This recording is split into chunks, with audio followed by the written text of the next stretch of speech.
Hello and welcome to this video about terminology. This one will be a little bit different than the previous ones, and I think this may be kind of a standard format from now on. But this one will be looking at this one will be using this program in which I record my screen. This probably is very grainy right now, and the reason is because what you're actually watching is me talking to my computer, and so I'm being recorded onto my computer screen, or I'm not actually being recorded, I'm just playing on it, and you're videotaping, you're hearing me speak while the video plays on my screen. So it's kind of a weird setup, but the reason I'm doing this is because I want to be able to show you some stuff and walk you through some stuff and show it to you in an example in the newspaper. So this one is about terminology, and basically what we're going to do is we're going to look at the newspaper. Today is Saturday, and so this is today's newspaper that some of you, if you've seen today's paper, this is today's State Journal Register. I subscribe via an online app which allows me to watch or view it online, and so this is kind of the information across the top. If you read the paper online, you get this. The paper sits here, and when you click on a story, for example, Children's Hospital names director, you click on it, and the story comes up over here to the side in a text format. If you click it twice, the story comes up in a form that you would see on the page, like a PDF almost. So, with that said, this screen is a little small, and the reason it's small is because it's sort of focused on where I take my mouse, and so I'll see how that works. But I want to talk a little bit about some different terminology. Actually, before I go too far, I'm going to do this and widen this up just a tad. Let me see if I can do it over here. The screen's going to kind of get away from me while I do this, but that is just simply, sorry, trying just to put my list of words I'm going to make you know over in the corner, and I apologize for walking you through this. But anyway, so darn it, it does this every time. Every time I try to, if you take it over too close to the edge, it will then widen the whole thing out, and I don't want that. So anyway, so the first term is on your list is nameplate. The nameplate is this thing across the top that says the State Journal Register. And the nameplate is really just the thing that basically it's the nameplate. It's just the plate that has the name on it. The other terms they use for it are flag. They also use masthead. It's basically this thing across the top. Next term on the list, actually I'll give you a couple terms that aren't on the list. There's these things up at the top here. We call these sometimes skyboxes because they're up at the top, but kind of up in the sky above the top of the page basically. But there are other terms that they use.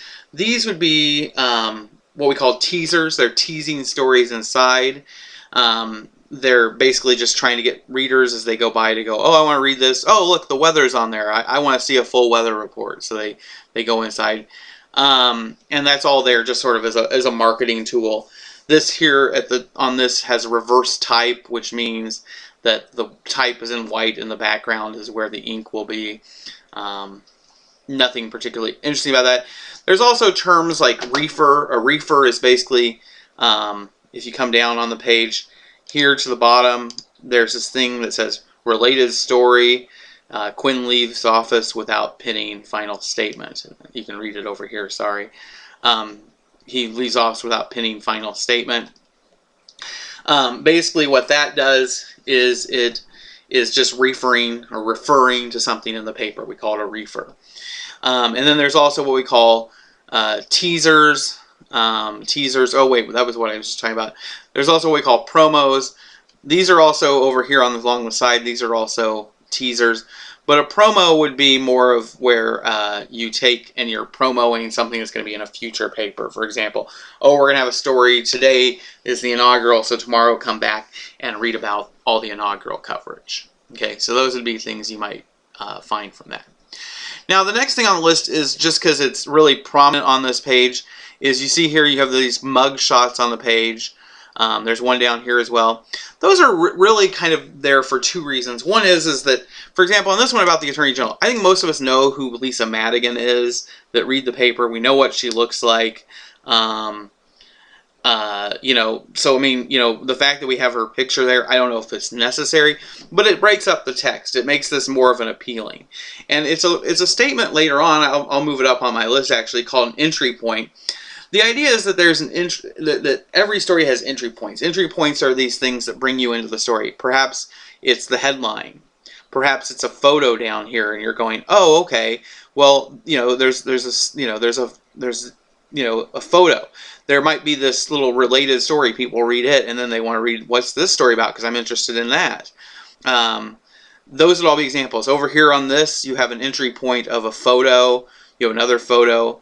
But there might also be, if you go into the paper further, there might be other entry points in the form of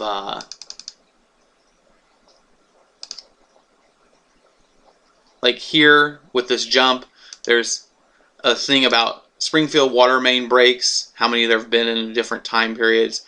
That would be something people might look at, and they might go, oh, interesting, and they would then read the story because they got interested in the information that was broken out. There might also be, which I just saw on the previous page, and that was a car ad. Another car. Like here, with this column, they have a quote, and so, you know, up here, the Saudis are fighting back, blah, blah, blah. And so what this quote does is it, you know, provides a way to bring you into the story. And so those are called entry points because they provide an entrance into the story because you see them. And so a mugshot is partially an entry point. It's partially just it's visually more interesting.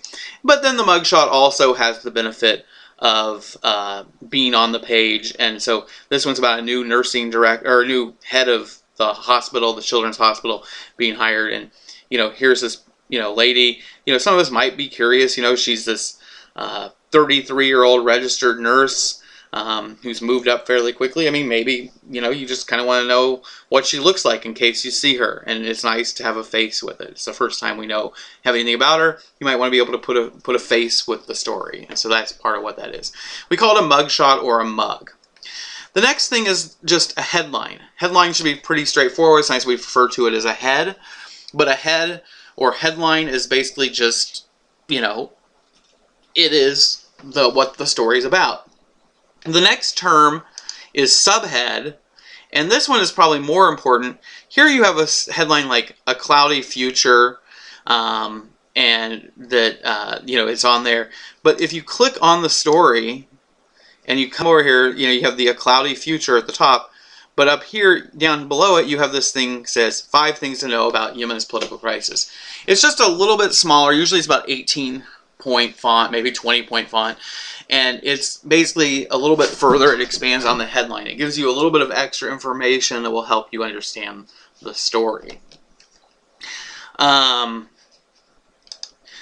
other thing we have is we have what we call, some people might refer to it as a kicker. Others might refer to it as a tag. I think tag is probably the term we were most likely to use, but either way, like this word up here says healthcare about this children's hospital story. If you come to the next story on the front page, the Attorney General story, it has the word North Star Group across the top. If you come here to this Sherman teacher makes finals, there's the word biggest loser. And basically this is giving you a category or information about where the story should be categorized. And so this is basically just the opportunity so that, you know, instead of having to work the word biggest loser into the headline, people may already know the Sherman teacher is participating in that you can just put that tag across the top and it will help the reader to categorize it. And so somebody who doesn't know that will also know. You can also use them in other ways. Like, for example, I worked at a newspaper in Michigan, the St. Joseph Benton Harbor Herald Palladium, and basically it's an area with a lot of little towns. The other thing about Michigan is that a lot of times people don't create towns. They have they have townships. We have townships here, but the townships actually function as a form of city government. So it's kind of a loosely, it's not quite a city, but it's not its own entity.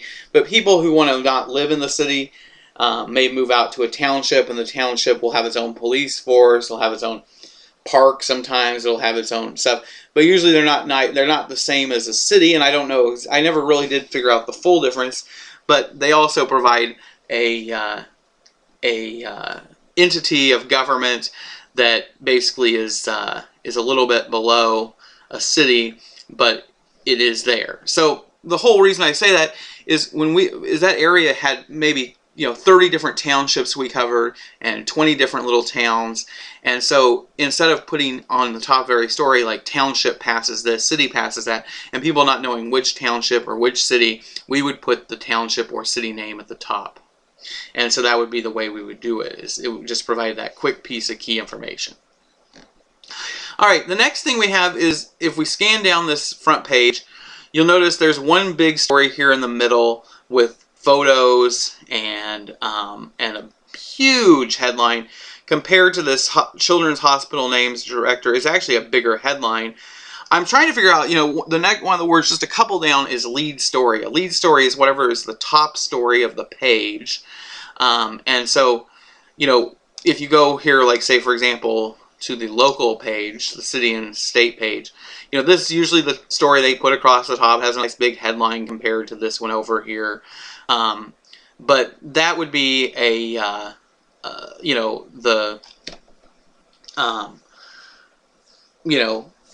that would be the lead story, and so that would be something that we just sort of consider whatever is the top story, whatever is going to lead the page, whatever is there, and so we usually put in the top. Now back to the front page.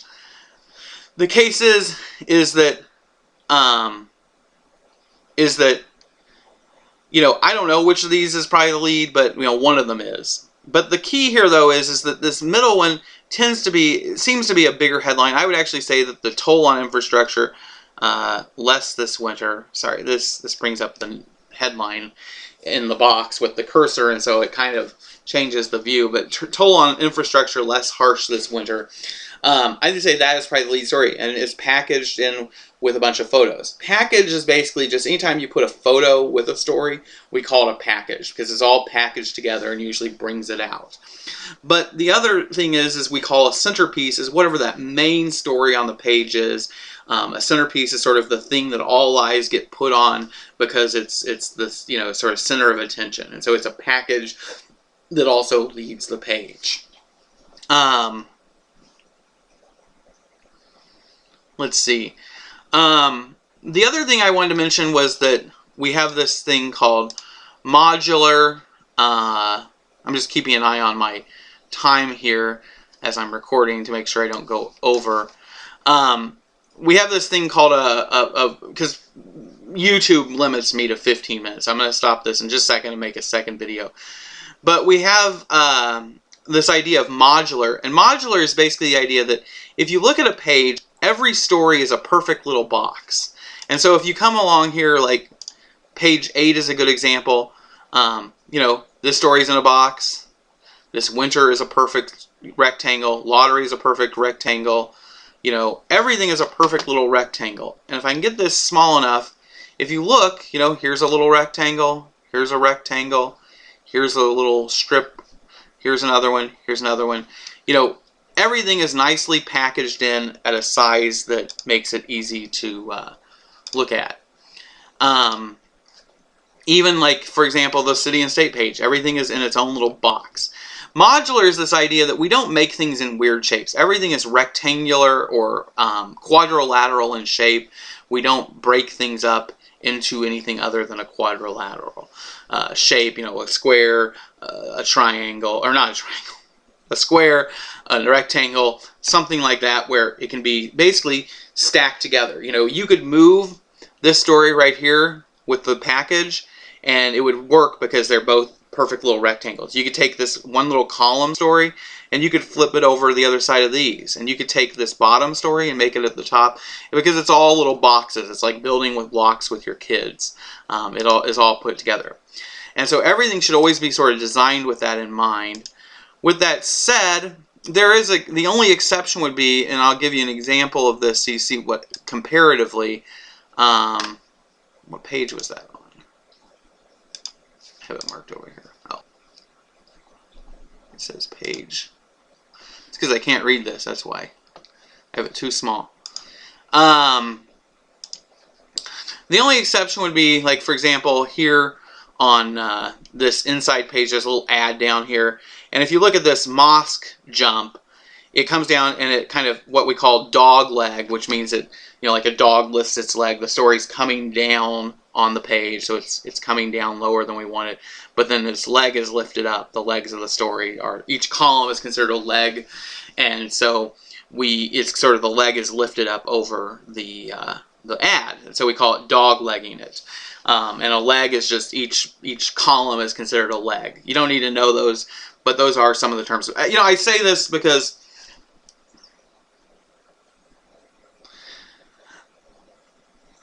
the reality is that we have about 1,000,001 terms that every journalist uses that, you know, I'm going to stop.